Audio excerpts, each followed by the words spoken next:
This is Comic Geek Speak, episode 62.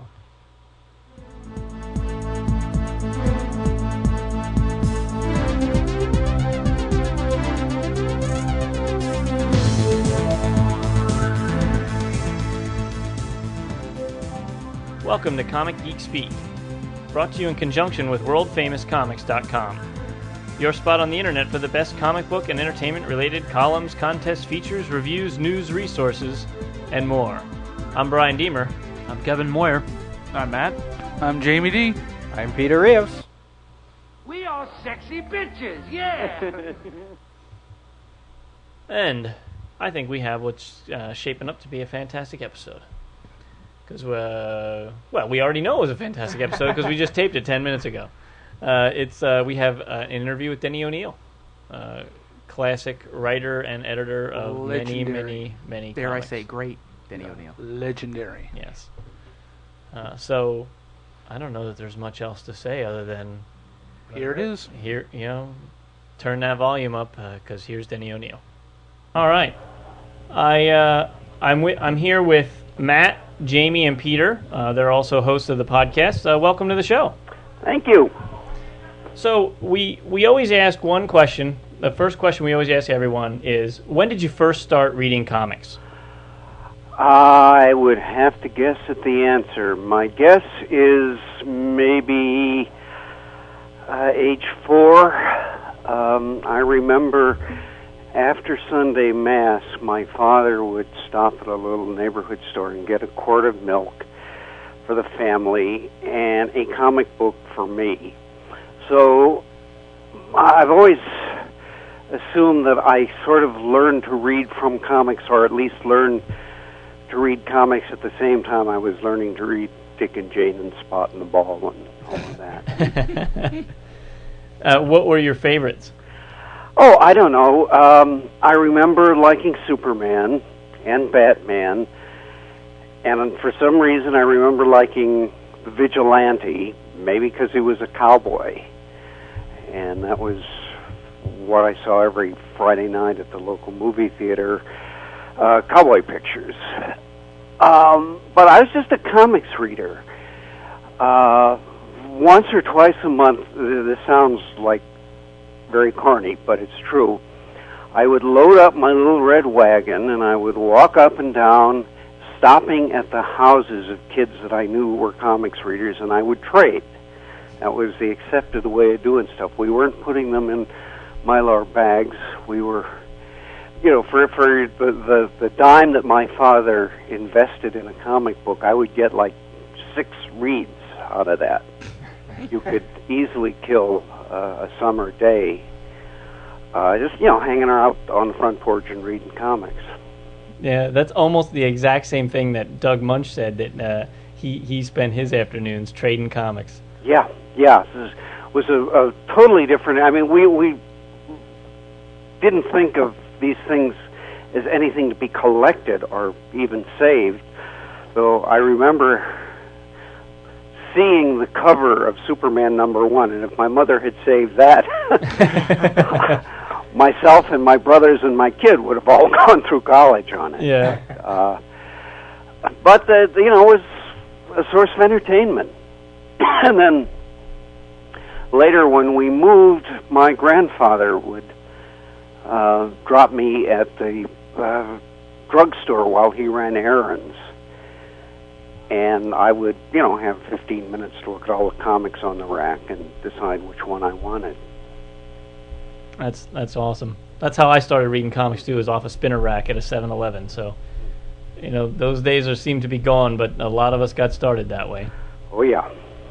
So let me, the next question is, just to go on public record for once and for all, so that all confusion can be forever, banished, is, what is the proper pronunciation for Batman's arch-villain that you created? According to a language teacher at UCLA, who was asked that question by my daughter about 15 years ago, it is Raish Al Ghul. Okay. Now, because there's been so much controversy over that, and the movie version is different from the cartoon version, Yeah. And at Wizard... I imagine the movie people went with something they thought was pronounceable. Well, see, there seems to be... At Wizard World Philly convention this year, Scott Beatty did a panel on Batman. And I asked that question. And luckily I got picked, and he says, well, I had a conversation with Denny O'Neil, and it is Ra's al Ghul, and that's why they used it in Warner Brothers in the movie, because that's supposed to be the correct pronunciation. Well, for all I know, it might be. I mean, I'm basing what I said on secondhand information that's a decade and a half old. Yeah. I mean, I just don't know if the movie people would bother to even to care. look that up. They certainly have the resources to do it, but would they bother? I don't know. Yeah.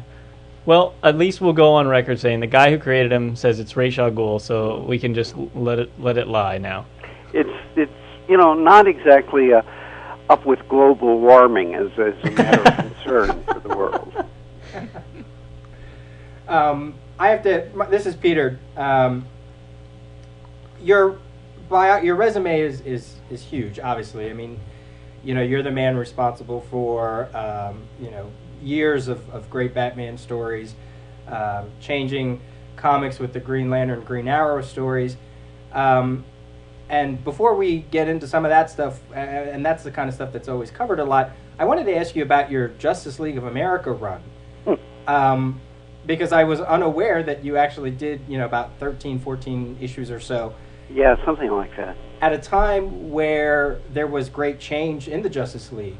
You wrote the story that introduced the Satellite, that brought Black Canary into the Justice League. And one of the things, as I was reading some of the synopsis of those stories, you seem to really key into other solo titles. You brought continuity into the Justice League from those other titles, and some of those you were actually writing, like the Wonder Woman, where she was she became powerless and things like that. Is that something that you felt that was needed in comics as a writer? Well, remember, I learned the basics of the trade from Stan Lee. And Marvel Comics, almost from the beginning of his reinvention of them, were very continuity intensive. So I may have been getting it from there, but I've always had this kind of urge to build cohesive universes. I mean, in the novels I've written, while it's superhero novels, while it's never been a primary concern of any of them, I've tried to link them together. I don't know, I have that urge to, sort of make sense of it all. Now, for a long time I thought that continuity became the tail that wagged the dog, and that became a primary concern of some people at the expense of the question, is this an entertaining story? Because it answers some leftover continuity question from 1943, that as story material has obviously very limited appeal. But yeah, I've kind of had, and I don't know that I'd ever thought it out. I do know that the first time I was an editor at DC in the early 70s, I was on staff for a year, and the only meeting I called was a continuity meeting. As I recall, nobody was much interested in the subject at the time. But I think DC management had not fully sunk in that Marvel was really happening. Yeah, right. The success that Marvel was having seemed. Yeah, I think some people considered it an aberration, not the wave of the future. That's interesting. I guess a lot of it's in hindsight. We can say the same thing about Green Lantern, Green Arrow, the stories you did with Neil Adams. They were so different at the time, and yet it took almost a decade after for it to realize just how much of an impact they made. Yeah, I mean, I've never really talked to Neil about this, but I think that I was aware that we were pushing the envelope. but I thought, yeah, these may be remembered for 5 years instead of 3.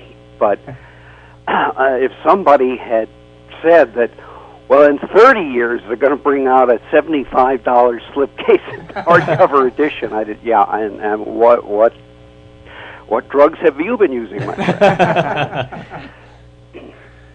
They are really great stories.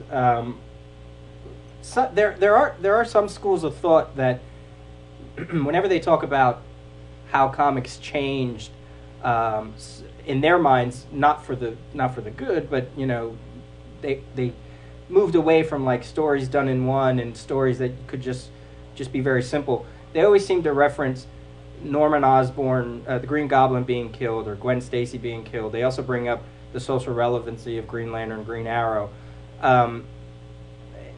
In my mind, I seem to think that without those stories, we probably wouldn't have. I don't know. Would comics have survived? This? Oh, I think it was a matter of economics that they survived. I think we can thank Phil Seuling for the survival of comics as we know them. Because, yeah, I mean, by the 70s, I don't think anybody would have predicted a long life for, the traditional 22-page or 38, whatever, comic book. But for economic reasons, after the Second World War, in addition to being blamed for juvenile delinquency, the little stores like the one my father took me to after Mass were just going out of business. And the ones that were surviving were finding that they could probably make more money by putting paperback books into that display space. So not only comics, but all kinds of general interest magazines. Nobody would have thought at the time that Collier's was soon to go out of business, or the Saturday Evening Post. It was just a bad time for magazines because of the changing retail situation, because all of a sudden everybody had television. That became the low common denominator. Entertainment. I think the last pulp magazine was published in 1954, and that was The Shadow, and it hung on by its teeth for a couple of years after you might have expected it to go under. But Phil Seuling, a school teacher from New Jersey, thought of this direct market gimmick. Went to Marvel in D.C. and made a deal.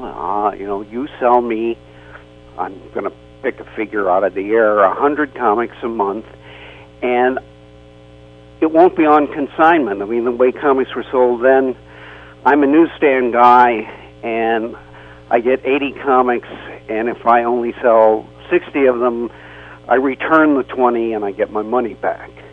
So Phil said, well, I won't return anything. The only favor I'm asking in return is that I get to pick the titles. Instead of just some warehouse guy slapping 100 copies onto a truck, he knew that his fan friends would want to read Spider-Man and Fantastic Four and Superman and Batman.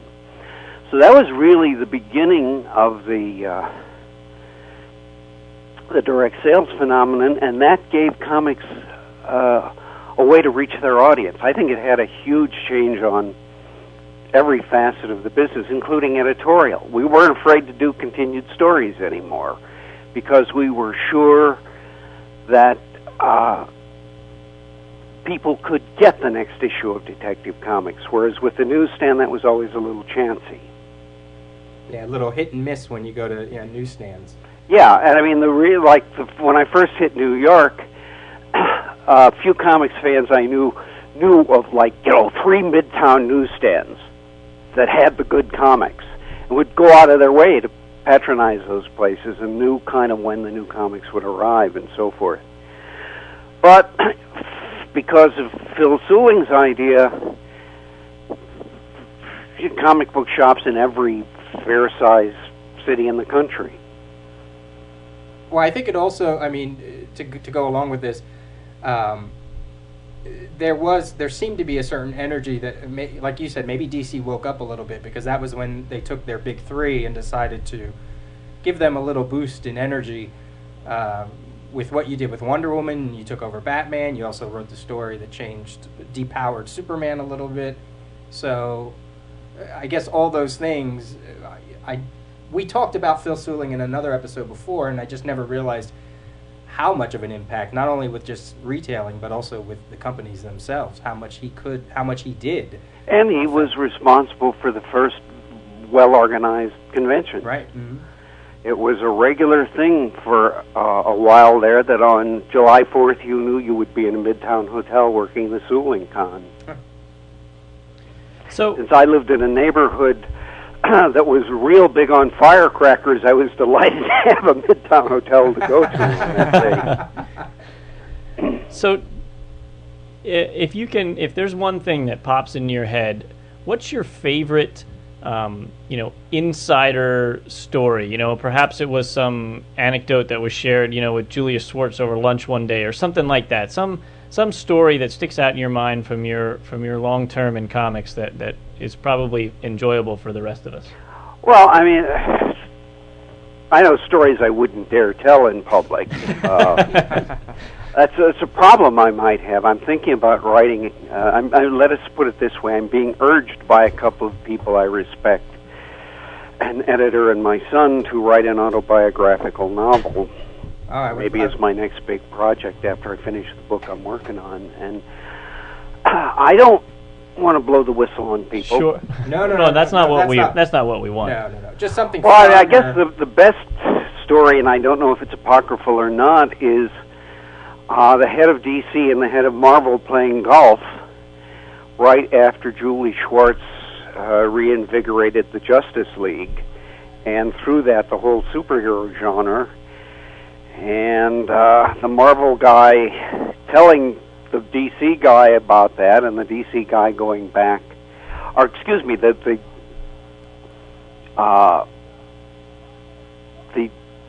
DC guy, I guess it was Harry Donenfeld, telling Martin Goodman about the success they were having with revived superheroes, and Goodman going back to his editor-in-chief, Stan Lee, and saying, "We want a superhero group." And Stan, according to his autobiography, was planning on quitting comics.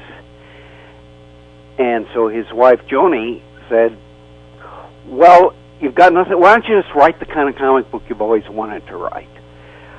You've got nothing to lose. You're going to quit anyway." So he did the Fantastic Four, which was way different than what was out there at the time, both in its approach to the writing and in the whole sensibility he brought to it.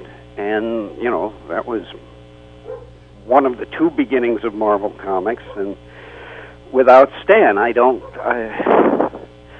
think we'd be writing as well as we are today. God, I think he's a controversial guy, but nobody who reads the stuff can deny that he brought characterization to comics.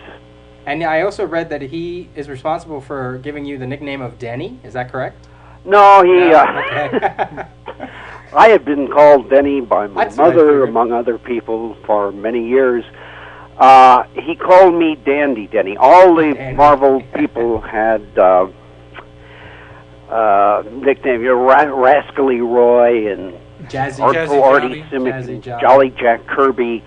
I was Dandy Denny. How did you take to that name? Well, I just sort of swallowed it. In the introduction to a book I wrote a few years ago, Stan, I think, changed that to Dashing. Well, that was okay. I would have settled for Debonair, but Dandy kind of looks, he's really dandy. He lives with his mother, and he's a dandy fellow. When you mentioned about Vigilante as one of your favorite childhood characters, you actually put Vigilante into one of your Justice League stories. So was that a throwback to that memory? Yeah, sure. Yeah, great. Cool. That's the thing that old-time comic book people do all the time. I also revived him as an editor when I was editing one of the 100-page anthology books. I didn't do that the right way. If you're going to do that with a character, you should reinvent him, as Julie did with virtually the whole DC superhero group. Right. It's a mistake that, well, comic fans who turn pro in particular make. They want to recreate what they enjoyed. Well, since they enjoyed it, 15 years have passed. Things are a lot different. Yeah, sure. Denny, it's Jamie. I have a question for you. I see you're doing a lot of novelizations right there. Which right now, I should say, with the Batman Begins novelization of the movie and the Green Lantern chapter in the Justice League of America series. What do you find more fulfilling, writing novels or writing for comics? I like them both. I would not like to believe I've written my last comic book, but I am perfectly happy. And, like way back before I knew there was such a thing as a comic book industry, I think I had vague ideas of becoming a novelist, as, a lot of young English majors did. I remember I even did 30 pages of the novel, and then I very melodramatically burned it in the fireplace in front of my roommate. That's the kind of thing you do when you're 22 and kind of full of yourself. So I can honestly say I enjoy the novels. What I am a little upset about is realizing how little I know about writing them. I mean, for me, novel writing is still very much learning on the job. But that's okay. It keeps life from being boring. Sure. I have just just gone over the 14,000 word mark on the novel featuring the Question in Batman. Ooh. That's currently what I do with my afternoons. Everyone's eyes just lit up here in this room. Charlie Kochman, who no longer works for DC, has for 10 years been talking about a Question novel. And because the universe has a sense of humor, it was only after Charlie stopped working there that I had an opportunity to do one. I have fond memories of your Question series in the 80s, and what's also kind of ironic is that he's had a little resurgence of popularity in the new Justice League Unlimited cartoon. So, yeah, he's had a remarkable afterlife. I mean, originally, I think Steve Ditko did only about 60 pages of the Question, and Mike Gold, who edited the series I wrote, said that after our third issue, we had passed that. I think the Question originally was published at something like 27 pages. Wow. And I ended up writing it monthly for 3 years, and then a few people have done it since. Yeah, but your stories were those first. DC was. It seemed to always have. It seemed to have another resurgence right around 86, 87, and that Question series was when I was reading. When people don't have things that are walking out of the stores. With Green Lantern, Green Arrow, if Green Lantern had been a best-selling book, I don't think Julie would have been able to tell me to go do something new with it. And it was the same thing with the Question. I remember walking back from dinner with Paul Levitz, and I'd been on staff for about 6 months, and had not written anything to speak of in that time. And it was about time. I was hired as a hyphenate, as a writer-editor. It was about time for me to write something. And the two things that were available were Captain Atom and the Question. I have never gotten along with godlike figures. So Paul and I were talking about this and that, and he said, well, if with Green Lantern, Green Arrow, you were innovative, and you've been doing solidly commercial stuff for the last 10 years. Why don't you get experimental again? He didn't use that word, but telling me, in effect, don't worry about making a commercial, just make it interesting, which was the nicest green light I've ever gotten from, a publisher or an editor. That's great. Hey, this is This is Matt. I want to tell you, first of all, that I read your novelization of Batman Begins, and I found it excellent. It really filled in some of the holes that the movie didn't necessarily leave out, but it just made the story even better. And I was just kind of wondering, what was your opinion of the movie? Did you think it represented a good interpretation of Batman, and definitely of the character that you had created, Ra's al Ghul? Well, you have to know that I walked into that screening carrying about a ton of baggage. There was no way I was going to be objective, because I had been living with the movie script at that point for about 5 months, and living with these characters since about 1968. I guess Ra's was created around 70. Having said all that, yeah, I think it's one of the best superhero movies ever, and easily the best Batman movie. There was very little I would change. And as I was going through reading the script the first time, a couple of times I said, geez, that's a good bit. Why didn't we think of doing that? I'm mildly surprised that they didn't take advantage of the fact that Ra's comes with a built-in love interest, Talia, but what they did was fine on its own terms. I have very, very few quibbles with the movie. I wondered if they hadn't cut out too much, because I was, of course, familiar with one of the longer versions of the script, and they pared it a bit.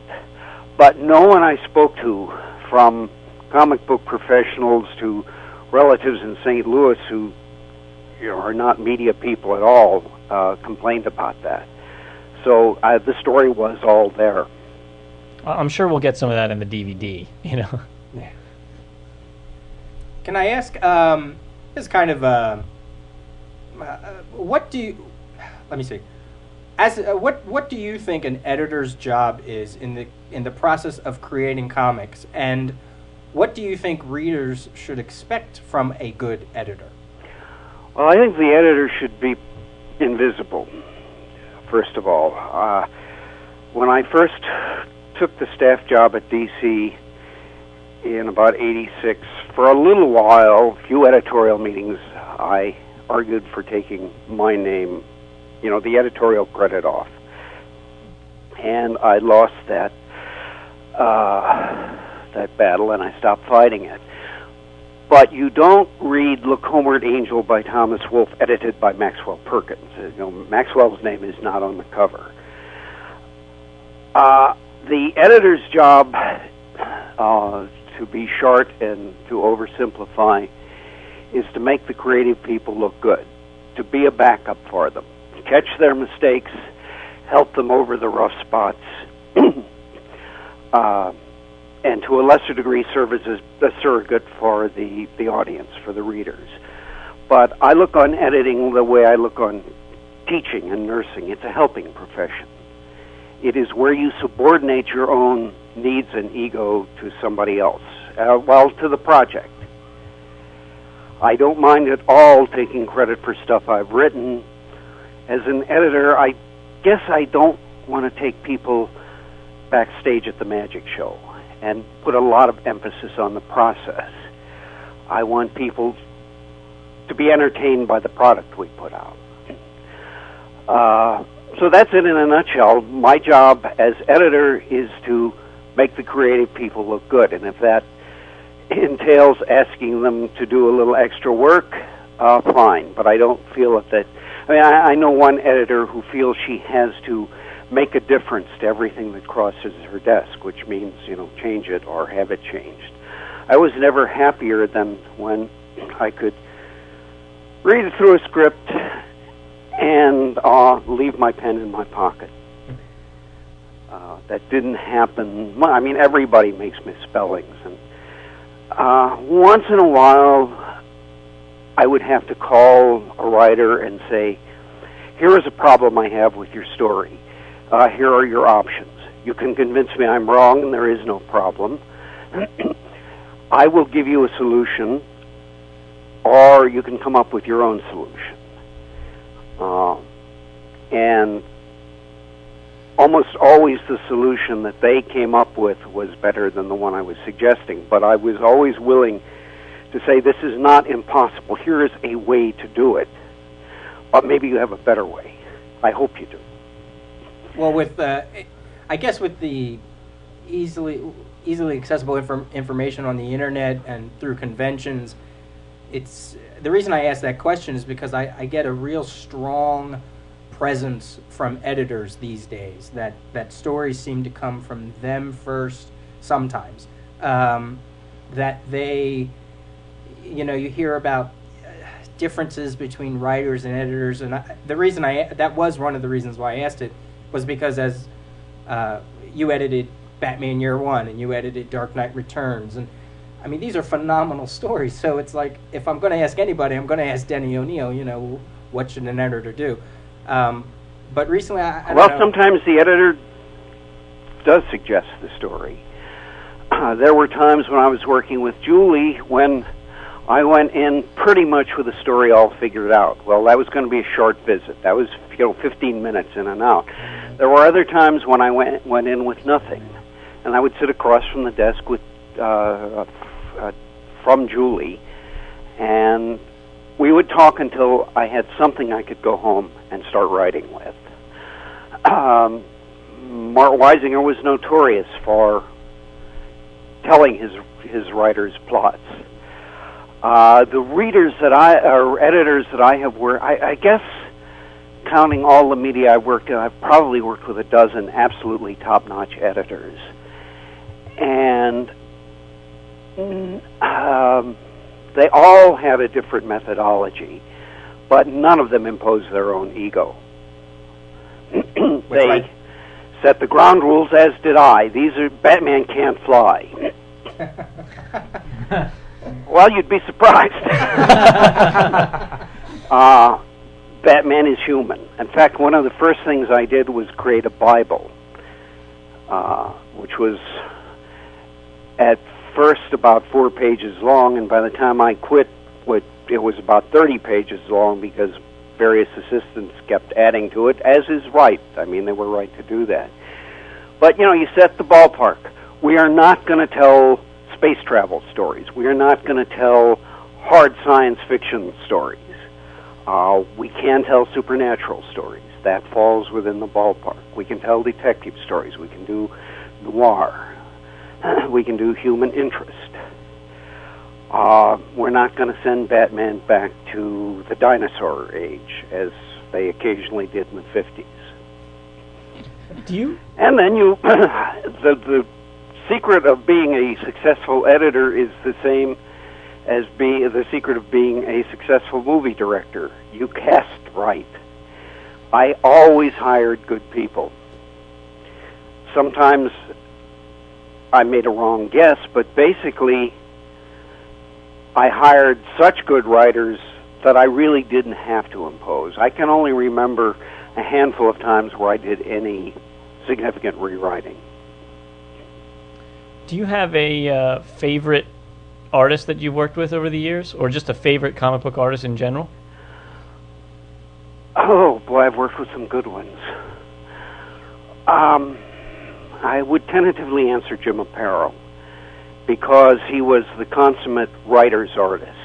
No matter what dumb thing you ask him to do on paper, instead of complaining about it, he would find a way to do it. He felt his job was to serve the story.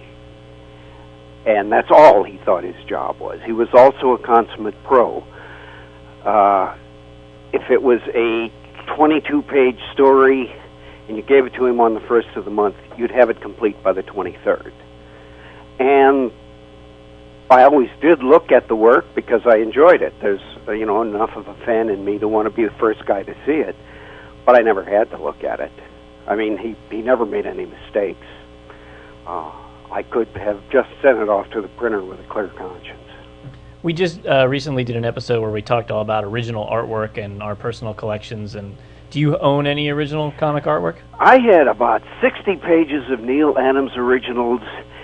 And then 5 years ago, my town here was kissed by Hurricane Floyd. Oh. And the basement was flooded all the way up. and everything in it became a sodden mush, including those 60 pages, which were down there until I figured out, what to do with them upstairs. So currently I don't have any. Oh, that's a horrible story, Denny. When I think I want to kick why did I put those in the basement? How dumb was I? Anyway, that's the sad answer to your question. Well, we feel for you. Sorry, yeah. Are you reading any comics right now? Any stuff currently being published? They have stopped sending me the freebies, so not. In fact, I'm having trouble getting copies of stuff I've written. I did a convention over the weekend and discovered that there's things out there that I wrote that I didn't know about. So I'm going to, call people and say, can I please have my comp copies? But no, it has to be. I mean, bear in mind, I've probably written over 1,000 comic book scripts, and I've edited tens of thousands. I've probably read 100,000. So it has to be extraordinary for me to enjoy it. I mean, it's sort of like sometimes going to the movies. You bring your Mary Fran usually has to drag me to superhero movies because I bring my professional head in there. Right, sure. And I'm looking for story structure problems instead of just leaning back in the seat and enjoying it. I do read anything that anybody tells me I should read, and through my website I got a warning from a fan week before last about something I shouldn't read. So I told, okay, you talked me into it. I won't read that. Said it'll really make you mad. Okay. Might not make me mad, but we won't take the chance. Denny, I have a question for you. You said that earlier when I asked the question about writing novels, you said you may have written your last comic story, and I said I would like to believe I have not written my last comic story. Sure, but if, let's say, for the sake of argument, you have, what story or, group of stories would you like to be your legacy? Would you like people to look back and say, that was Denny O'Neil at his best? Those are the best stories. What are your stories? And just a follow-up to that, what story maybe people don't know about? And I mean, everybody knows about the Green Lantern, Green Arrow. What story did you write that you thought was great that just maybe somebody, didn't get the recognition you thought it was going to get? Well, I tend not to look backward. I mean, I have a rule not to read published work, and every time I break that rule, as I did a week ago, I kick myself. I can say, technically, the best detective story I ever wrote was A Vow from the Grave. I mean, classic detective story where if you are following and paying attention, you will figure out the identity of the killer before Batman does. As an exercise in just technique, not much else, that's pretty good.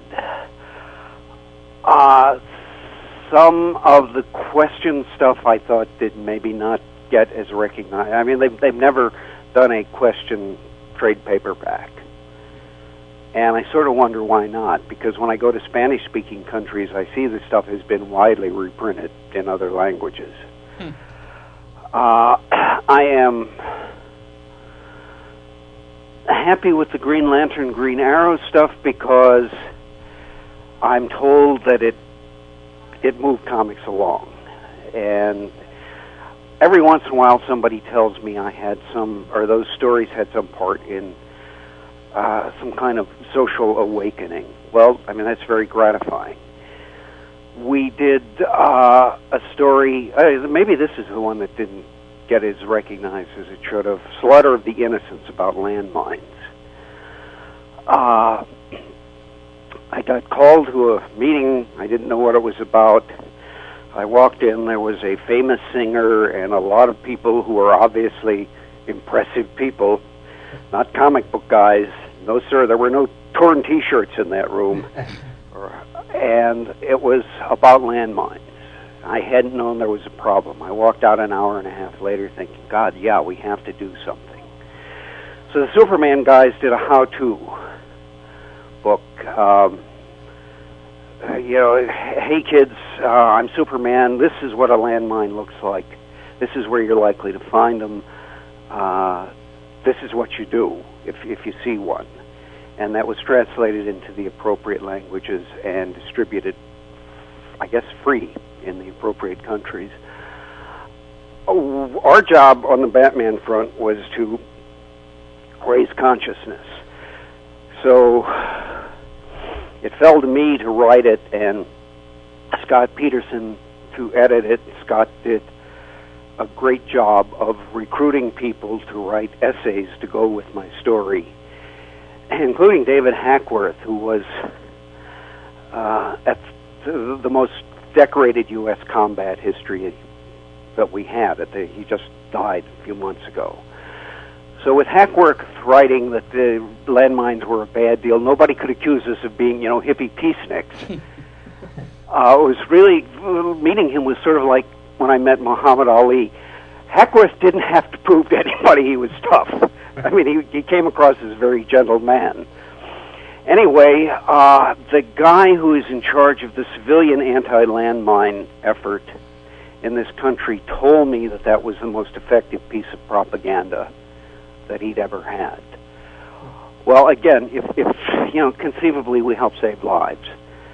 And as an editor, in a similar vein, son of a colleague was murdered on Jane Street in Greenwich Village in one of those pointless shootings that will never be solved. And so we decided to do something about handguns. And initially I thought I'd write it, and then I realized, well, if I decide to write this, I'll be calling John Ostrander a lot because he would be a primary source of information. So let's let John write it, and I'll edit. And that helped get a law changed in Virginia. Wow. Governor Wilder of Virginia was about to propose a law limiting the number of handguns you could purchase. It's not what I'd call a draconian law. Limits you to 12 a year. Oh my God! But the previous situation is exactly this. You drive 8 hours from Brooklyn, you load up the trunk of your car, if you have a driver's license, with handguns. 2-3 dozen of them. 8 hours later, somebody in a bodega in Bushwick is staring at one of the guns you bought at Virginia. So the pro-gun forces apparently decided it was not worth mounting much of an effort against this because it was Virginia. Nobody's going to vote against guns. And then our story broke. John did a great job of appearing on television and doing, the PR and answering in a cogent, logical way the questions he was asked.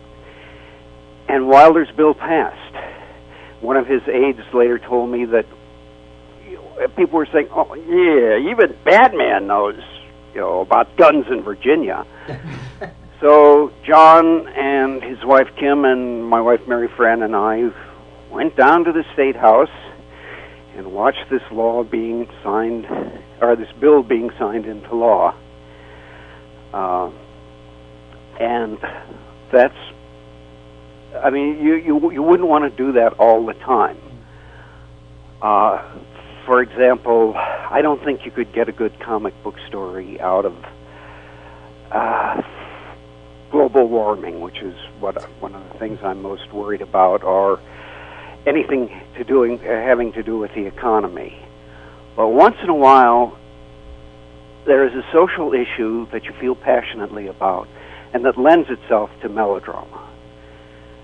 And that's when maybe you write that kind of story. So that's a long, convoluted answer to your question. No, that's basically great. I don't think very much about yesteryear. And that was what, Seduction of the Gun? Yeah. That was that storyline? Yeah, I remember that when that came out. It was definitely a good story. I didn't realize how much of a social impact it actually had. Yeah, very few people did. I mean, the trick with doing those things is people are buying Batman.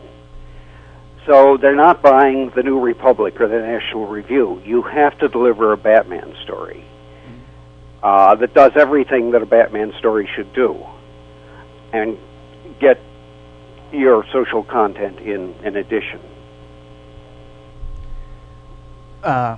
When I first really started to read Batman, it would have to be around the time of the Nightfall series. Mm-hmm. And looking back on it a little bit, when you co-created Azrael, was the purpose of that just as to be pushed into that series? Oh, absolutely, yeah.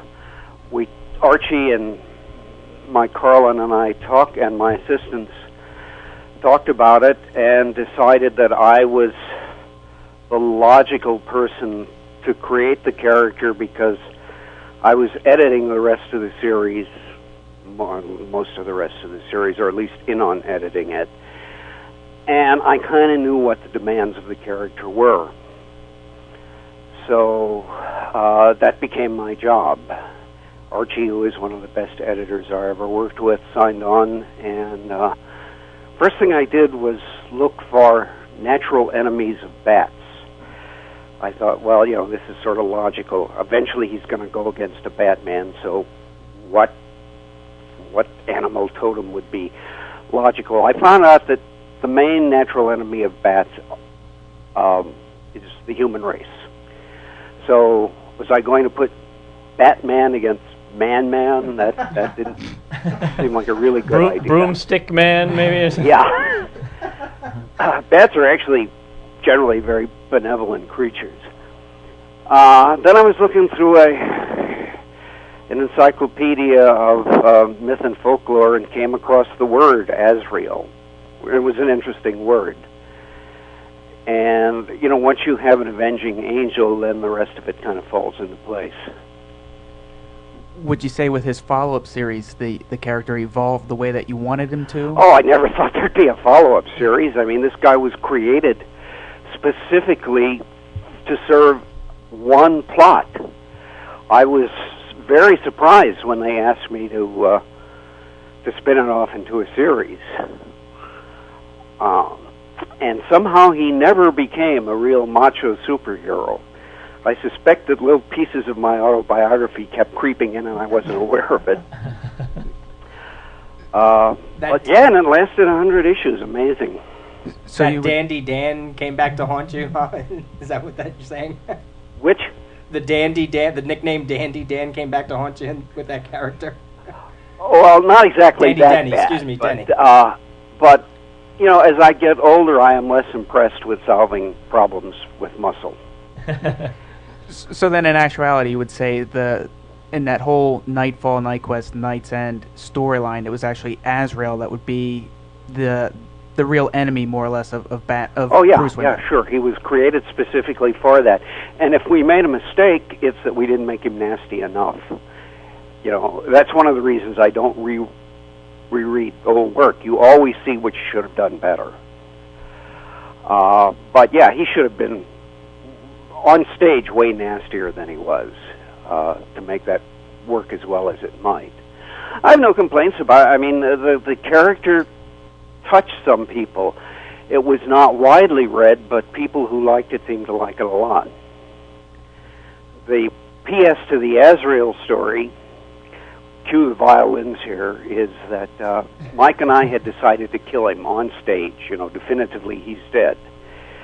And that was going to be a 3-issue arc, and I was in the middle of writing it when I went to lunch with an old friend, Mia Wolf and her son, and I dropped dead on the restaurant floor.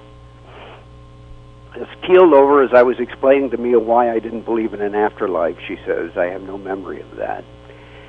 And I was physically dead for a couple of minutes. Then the guy who owns the restaurant, who is a fireman, used defibrillators and got me breathing again, and then from there on, it was all kind of routine, except that I'm told that I used a lot of language my mother didn't tell me. I have no memory of doing that. I think that's a good excuse, though, right? Oh, yeah, I've always been wanting to say those 4-letter words, especially with priests present, So No, I mean, they hurried Mary Fran past the room where I was when she got to the hospital. I think one of the medics said something, well, he's in there kind of rocking and rolling. And she had no idea what had happened at that point. But, yeah, then a week later I went across the river to a hospital and I had a bypass and all as well.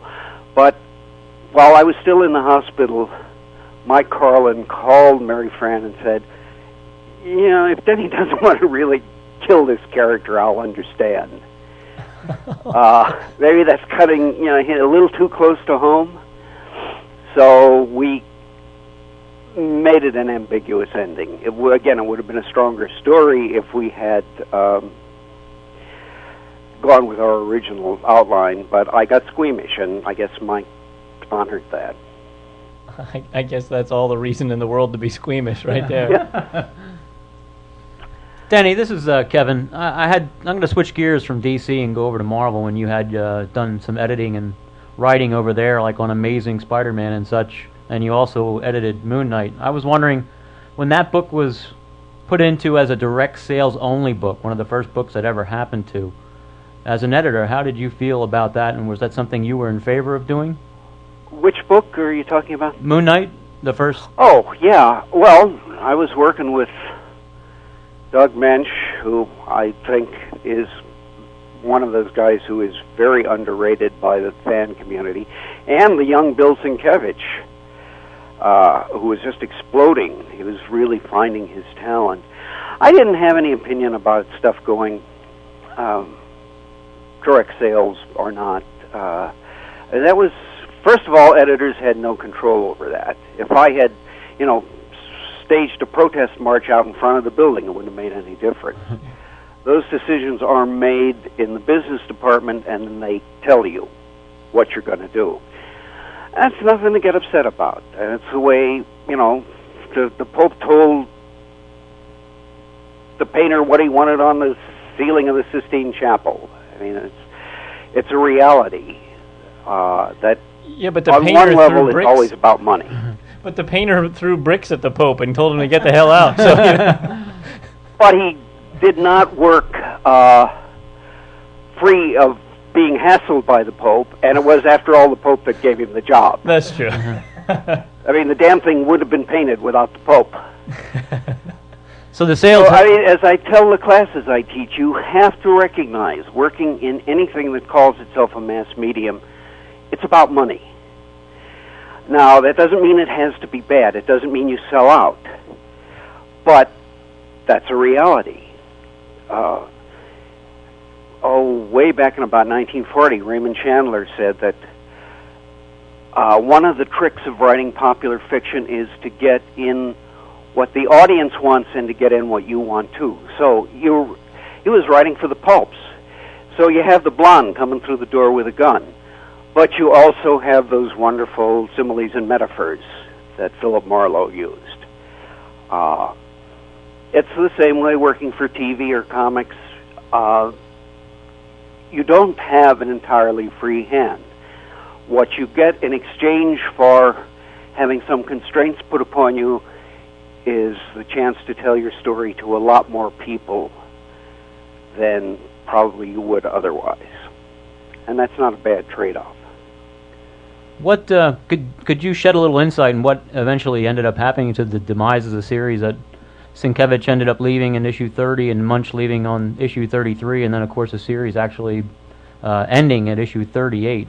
I have no idea anymore. No. Did they leave because it was just something that they felt, you know, they were done on that title? And I think there was some friction between Doug and people who were not me.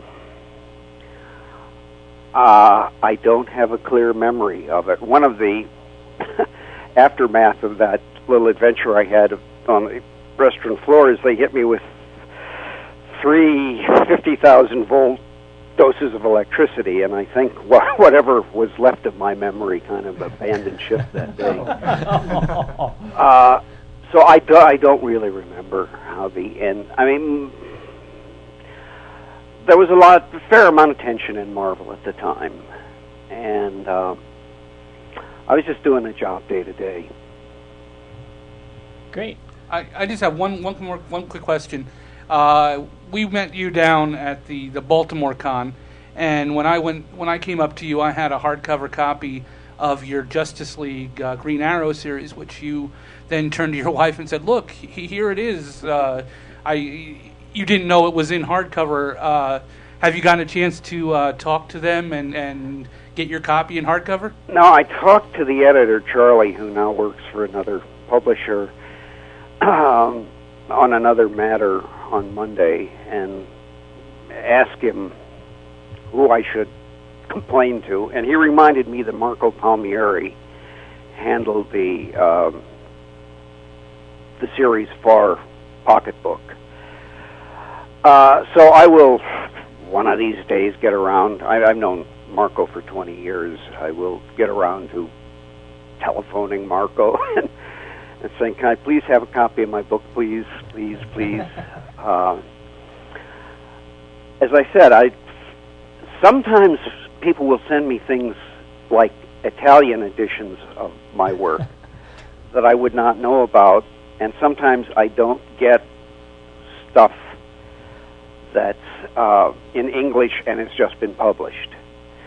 There was the introduction to the Scott Beatty Batman Begins book that Mary Fran and I were in a Barnes & Noble in St. Louis, and we saw that book, and that reminded me that I had written the introduction and had not seen the book. So I called when I got back here, and they sent copies. So, yeah, sooner or later, I will talk to either somebody at DC or to Marco and say, please, can I have a hardcover copy of my book, please, please, please. Mary Fran, for years, has been putting hardcovers on stuff that's published in softcover.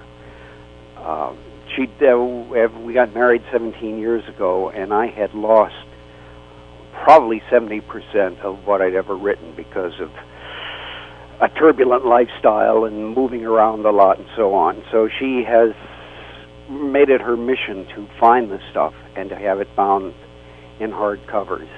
This will save her taking the softcover version of Heroes Quest to the bindery, if I can actually get a hardcover copy. Well, Denny, one of the guys who does the podcast with us, Shane, who couldn't be here tonight, he actually has an extra copy of that hardback novel. If you want us to send it to you, he would be more than delighted to do so. I would be extremely grateful. Well, then we'll talk after this, and I'll get your address, and he'll send it off to you right away. Oh, that would be nice beyond the pale. We'll even sign it. Oh boy, makes it a collector's item. Yeah. It was really a pleasure to meet you in Baltimore. And the other thing I have to say real quick is the From the Den little snippets that you used to do. I'm a big fan of letter columns, and I used to read all your From the Dens, and it just was really neat as a DC person to see someone, an editor or just any writer, really just talk to the readers. I really appreciated that. I enjoyed doing them, and for a while Mark Grunwald and I were sort of trading off most popular editor in CBG's yearly poll. And what we had in common was we both did something like that. Right. And I think that kind of put an identity to the name, made it a little personal. I'm still doing those things for the website. In fact, one is due this week. Just, occasionally kind of talking directly to the fans. And what is that website? I think it's currently called Denny O'Neil's Message Board. We'll definitely get a link up. We'll look for that, and we'll get a link up on our show notes for our listeners for that. Okay, well, I think we've certainly used enough of your time, and I think we've exhausted all of our questions, too, although we could probably ramble on for hours on end. So we really, really appreciate you taking the time to talk with us, and it's always a pleasure when we get to talk to the guys who really did comics, back in the days and changed the way that we read them now. And without you guys, there wouldn't have been comics as we know them. So, oh, thanks. That's very flattering. It's been a pleasure, and we just hope you have continue to do excellent work on your novels and anything else that you're working on. Okay. Wow. I so love talking to these, Veterans. Veterans, yeah. Legendary figures. Because I mean, the new guys are great in their own right, but these guys shaped comics, and they have so many stories, and they've worked for so long with so many different people. It's just And to them, so it was interesting. a job. Yeah. That's it. You know, so much. It wasn't the superstar thing that we get now. No. It was a job, and wasn't- look how great those stories are. He wasn't writing a book to be made into a movie, to be made into a video game, Right. to be made into, this and that. He was writing it because he had to put food on the table. He had Right. to, and just for the pure love of it. Sure. I also loved that he said that he thinks editors shouldn't even be listed in the book. Because that is His kind of explanation of what it is that's why I asked exactly it. how That's exactly why I think. asked it. I mean, to me, an editor checks your spelling mistakes and makes sure that you don't write yourself into a corner. That's what an editor on a novelist does, right? Sure. But also checks to make sure that you're keeping things relevant and not doing sure. things that they don't want to feel comfortable publishing. or Right, something and like the continuity with comics is a Right. big issue too. But I mean, like now, everybody knows Axel Alonso and all these other guys, and it's like you read so much about all the decisions that they're making, and it's like, man, how what about the writer? But just think of the editors that he worked with. I mean, come on, they're legendary editors. He was talking about working with Stan Lee as his editor and Julius Schwartz as his Yeah. editor. You can't get two better editors than those guys to learn from. He took from them, and he did what he did. And that's look how many amazing. storylines and stuff you can come up with that have been, I feel, in my opinion, that have been, trashed because of editor influence, if not editor spawned. And to me, if editors worked that way as they did years ago, I think a lot of things would be different than where they are now. Well, especially because he said, that editors do come to a writer with an idea. Like not to bash on it, but whoever the editor was when they said, we're going to make Hal Jordan into Parallax or turn him into a villain. It seemed like they gave him the ending of the story and said to the writer, "Okay, now you come up with how he gets there." I mean, I don't know. Maybe that was, maybe it was, but still, that to me seems less of a collaboration and more of a here's your finish line. Now tell me how I get there. And it's like, whoa, Right. that's got to be. Or how many, stuff, using the example like the Clone Wars for Spider-Man, how that started with a decent idea, but then because of editor influence ended up being this stretched out, Right. bloated, piece of dung that, could have been something cool and ended up being something that is not well respected or not. And that was, I feel, all because of editors, because it was all stretched out and spread out. The one thing I wanted to say to him, I said, I wanted to say, Denny, how do you feel about doing an interview that somebody didn't mention Jason Todd? And I forgot to mention that before. But then you would have Well, then you would mentioned. But then I would have mentioned it. But no, I wouldn't have let it talk about it. And I called him, I meant to say Dandy Denny. That's what I meant to say. I was looking one at you day. like, what the hell are you saying? And Dandy Dan, isn't that an enforcer, one of the old Spider-Man enforcer characters? Dandy That was... there was Ox and... yeah, it was Fancy Dan. Fancy Dan. I yeah. was getting all confused.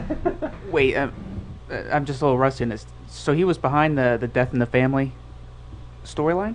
Yeah, he was editor. He was Okay. he was the group editor, I an figured editor as and much, group but editor for a long time. I didn't want to say something and say, well, that's not one of my stories. But No. He was behind all that. And actually, I like the idea that he said he knew he was pushing the envelope with the Green Arrow, Green Lantern. So many times you'll talk or you hear an interview and I didn't know I was pushing the envelope. No, he knew what he was doing. Of course, didn't he knew say was that he pushing only it. thought maybe it would be remembered for 5 years instead of 3? Right. But still, Right. he knew he was pushing it rather than just he stumbled on it by accident. I have to check now. I have to go back and check the information and see exactly what those cover dates of those stories were. Cause They're close. Yeah, it's right on the really same close. same timeline when Stanley did the Harry Osborn drug thing. So I wonder how much in conjunction, if there was influence one from the other or something like that.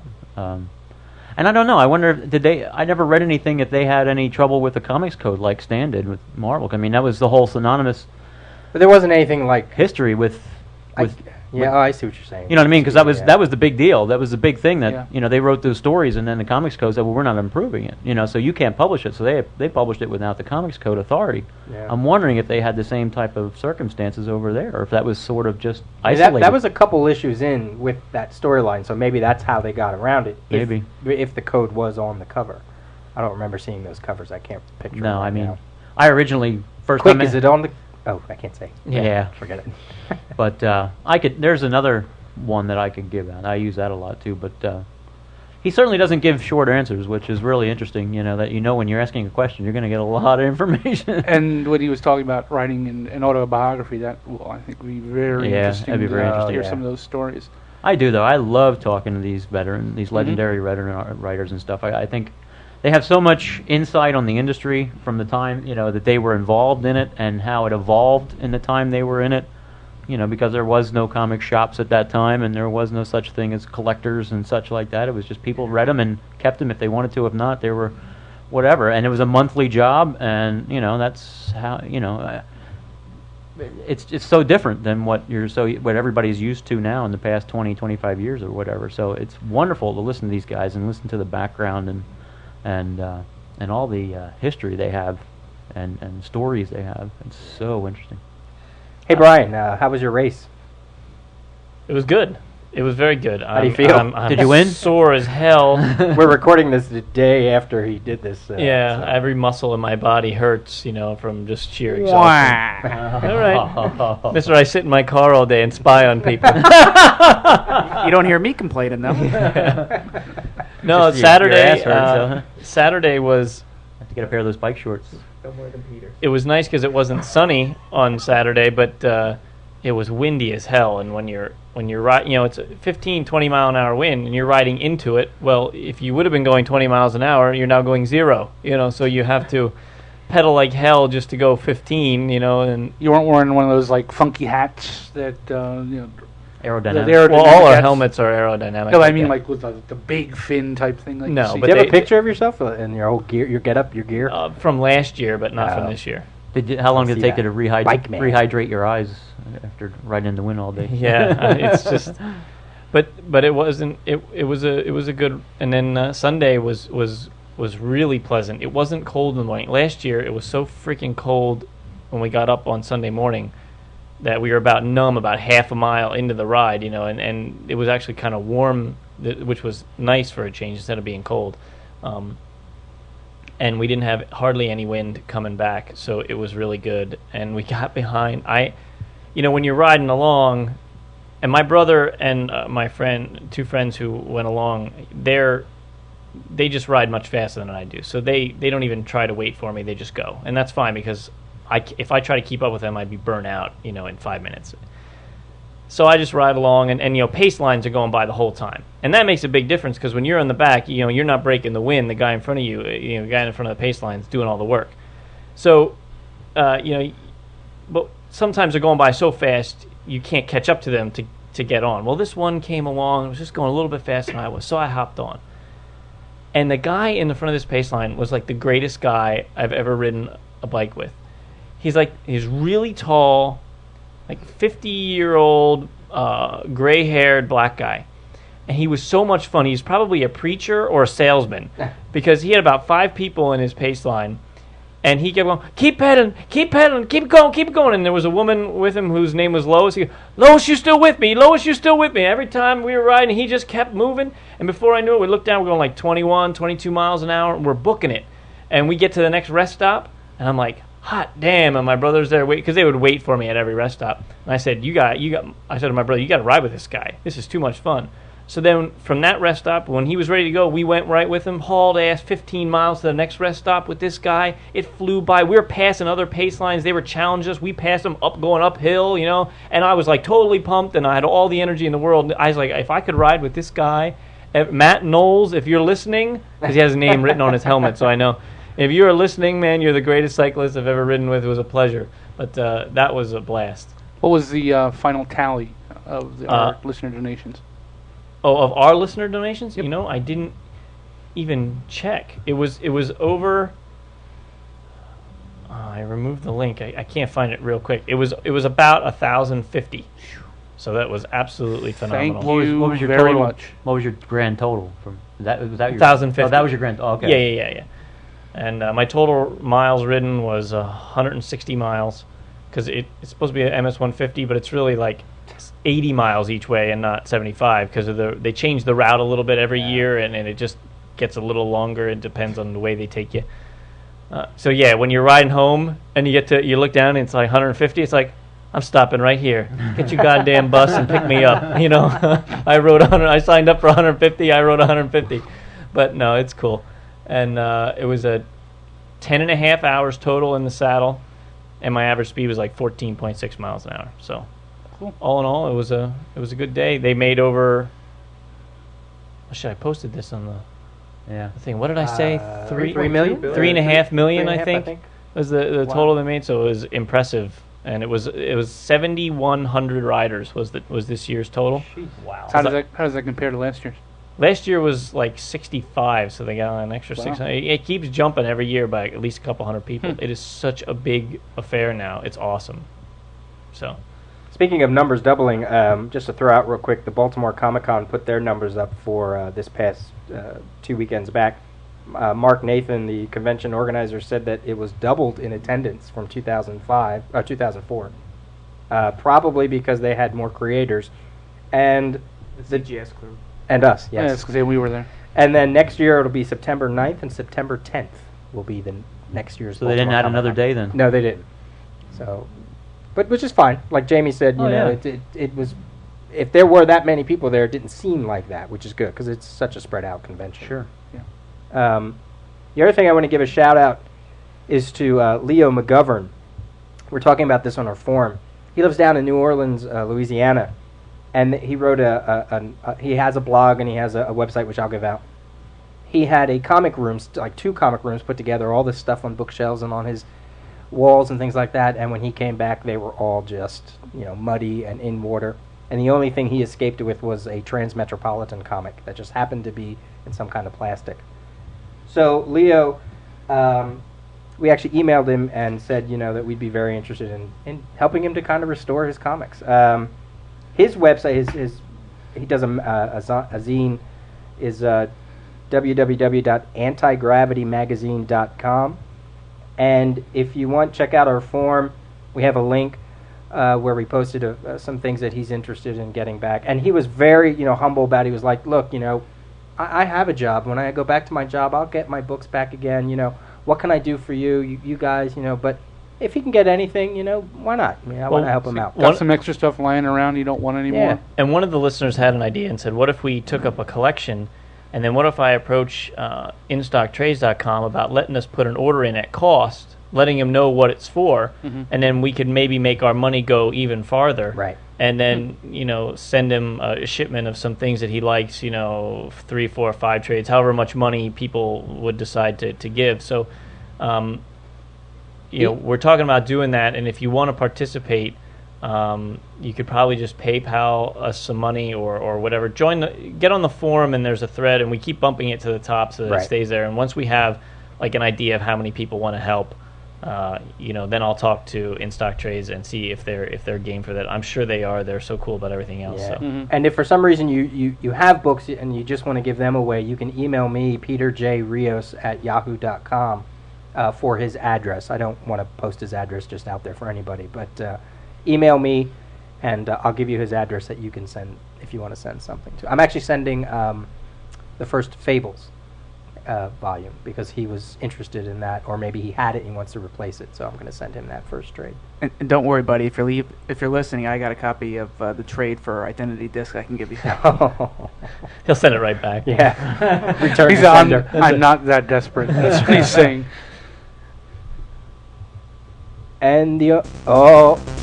We cannot escape without. I preempted you, Peter. Stump Zelios. Stump What the river. hell was that? Making all kinds of noise here. All right, this one is from Al Sparrow, and With his little bow and arrow?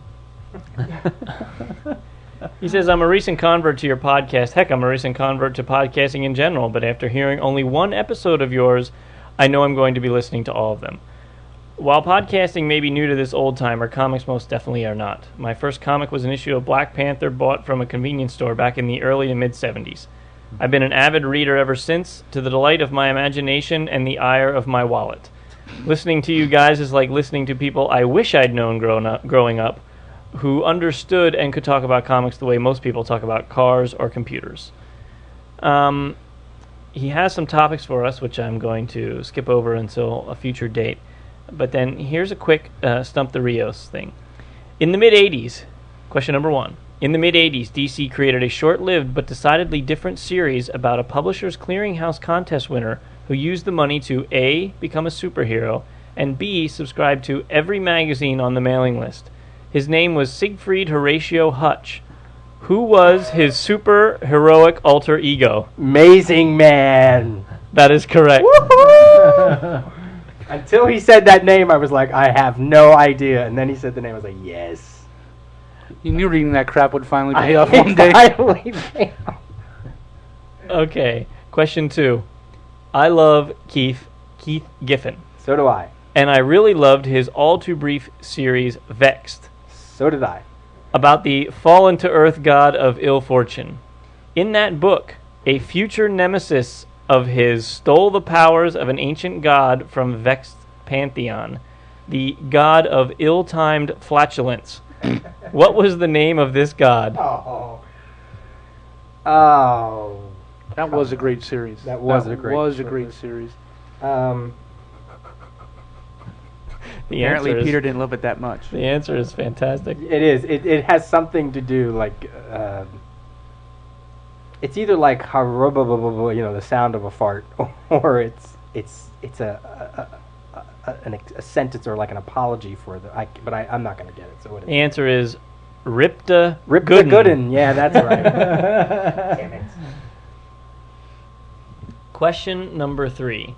Here's the one that should let you off the hook if you didn't get the first 2. In Ambush Bug number 1, Oh, this guy's killing. I love it. a series everyone should have read, Damn straight. the Bug goes up against a group of neo-conservative terrorists. When he starts getting the better of them and they beg for mercy, one of them refers to the Bug as a boll weevil. What, in the context of the comic book, is a boll weevil? Ooh.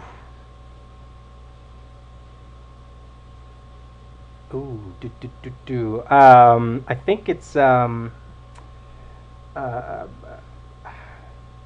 on. The word is escaping me. Hold on. Liberal? A liberal? No, or right wing? I don't remember. Are you admitting defeat on this one? Yeah. Okay. He says acceptable answers are a Southern Democrat or a Democrat who acts like a Republican. Okay. So I knew it was something political. I just So you owe 50 cents to the jar. Yeah, 50 cents. He says, hope these stump you or at least get you to buy more Keith Giffen material. As I said before, I'm a fairly new convert, but I'll be listening to you guys as long as you keep putting stuff out there. Keep up the great work, Al Sparrow. Come on, Amazing Man, Ambush Bug, and Vex. This guy's reading some great stuff. Mm-hmm. But apparently no Scrooge McDuck there for you. No huh? Scrooge McDuck, no. Although one of the listeners has said that they will put it Yep. in the mail and They're send it off. sending it here for us to read. By the way, of people putting things in the mail for us, I received in the mail from John Williams, not the conductor, the first 2 volumes of Battle Royal, or Royale, the manga that's actually adapted by Keith Giffen, and I read them, and I really enjoyed them, and I'm definitely going to be going out and buying more volumes of that. It was a lot of fun. It's crazy, violent, and naughty and everything else, but it was fun. I gotta start saying crap that I want, so people start sending me stuff instead of me buying all this stuff and saying, "Yeah, I read that." Well, it started. I just put a thread, and this was months ago, that Yeah. I put a thread on the forum saying I want Don't to check be- out some manga, and Send what some do you stuff to recommend? the Don't shiznit, be come on. greedy, shiznit. I'll just Don't take be cash. greedy. You don't have to worry about sending the books. I just want to quick throw this because this is connects to Stump the Rio. Stump the Audience number 4 from episode 54. I put out 3 questions, and we got a listener who actually answered it. The 3 questions were, Nort was based on what TV sitcom character? And the answer was Ed Norton of the Honeymooners. What was the only work for Marvel that Kurt Swan did? And that was the Gladiator drawing for one of the Marvel handbooks.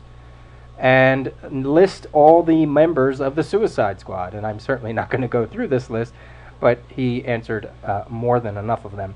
So Dennis Pugh from Austin, Texas, you are the winner, and we'll be sending you the 6-part. I think it's 6-part. I Can't Believe It's Not the Justice League from JLA Classified number 4 to whatever. So he'll be getting those. So if you're listening, Dennis, send us your snail mail so we can send that out to you. And congratulations. Cool. Does anybody else have anything? Should we wrap it up? I'll do a very quick crisis event countdown because we have limited time here. The next one in line is 0 Hour, and if you want to learn about that, just listen to episode 44 because we went into about a half-hour discussion of that, so I don't want to do that again. The next one would be Underworld Unleashed from 1995, and one of our friends, Adam Murdo, wants to talk about that, and he couldn't be with us today, so I'm going to actually email him, or Matt can email him, and just, if he can't call in a later episode, maybe he can write something up. Oh, I'm sure he will. Yeah. So I'd rather give that to him. We can't get him on the phone right now. He's in class. Yeah. He's in class. Class, man. Well, let's call him sometime when he has no class. Oh, he's almost done by 9 o'clock. But and the next one in 1996 is Final Night, and this was basically a retelling of like an old Legion story, where the Legion went up against what's called a Sun Eater, and Pharaoh Lad was the guy who saved the day because Superboy was going to sacrifice himself with his machine and go into the Sun Eater thing, and Pharaoh Lad decided he would do it instead. So they actually updated this story and brought it into the current DC universe, and basically it was this big creature honking thing was going to eat the sun. The Earth was blanketed in ice and snow, and plants were dying. And well, he did actually not. He turned the sun off basically. Yeah, right. He surrounded it, and he was going to eat it. And all the heroes had to rally together and stop this thing from happening. It was 4 issues. It was an event that crossed over and all the other issues. Carl Kessel, Stuart Imonen, however you say his name. Jose Mar. There's another quarter. Jose Marzan Jr. And these are issues you can find. The one issue that if you're really interested in how it relates to stuff that's either going on now or even back then was the Parallax Emerald Knight #1 one-shot, which basically was like a. It's not like an important story, but go ahead. Are we? Yeah, we can spoil. We're spoiling. Well, I mean, the whole point of the story was to turn Hal Jordan bring him back from the brink, and he was the one who sacrificed himself to turn on the sun again. Right. So I mean, that's the important. That's really all this story was about. It was just a reason to appease the fans who were pissed that they had made him this egomaniacal crazy guy killing people and all that. And that's that was to me the entire point of the story. Right. Yeah, I mean, as a whole, I thought it was good. It was better than some of the things that came later, and I thought it also had more of like they could do some interesting things with what was going on, but there wasn't much that was happening, like you said, until the ending. And it crossed over into all the books, and at least for what we were saying about continuity and things like that, there was continuity in the DC universe. That all of a sudden everything was dark and snowy, and it did have rippling effects throughout the universe. But that was really the only point to the story. Right. The way it connects to things that's going on now, and this I'm not going to give spoilers for this, but both the return of Donna Troy and Green Lantern Rebirth are both very much affected by or connect to what happened here in Final Night. So that's our event countdown discussion for now, and we'll continue that later. Very good. Everything just got quiet. What? Peter, what are you telling me here? Everything just got really quiet. Scott! Can you hear us? Yeah. Can kind of. It's in my headphones. But let's just wrap it up. Sounds good to me. Okay. Quickly wrap it up. Okay. To wrap up quickly. So much for technical difficulties here. We're gonna end the show. What was it going very? Yes, it was going too smoothly. Too smoothly. All right. And now I totally lost my train of thought. I'm looking at the wrong notes or anything. If you would like to email us, you can do so comicgeekspeak@gmail.com. And be sure to check out our website at www.comicgeekspeak.com. Big thanks to Bob at GameCircuit.net for hosting all our show files, and for UpAllNightGaming.com for hosting the website. Please vote for us on Podcast Alley and subscribe to us using iTunes. And if you want, you can buy a t-shirt. They're $10. That includes postage. You can get them off a link on our blog. And as always, we want to give a big thanks to Denny O'Neil for his excellent interview. Salute. And we are reminding that you... We are reminding you that we are brought to you in conjunction with WorldFamousComics.com. And as always, we are uniting the world's mightiest heroes, one listener at a time. We are sexy bitches, yeah. It just skipped right over the right. Oh, no. Oh. Ah, there we go. All right, everyone. We'll see you next time.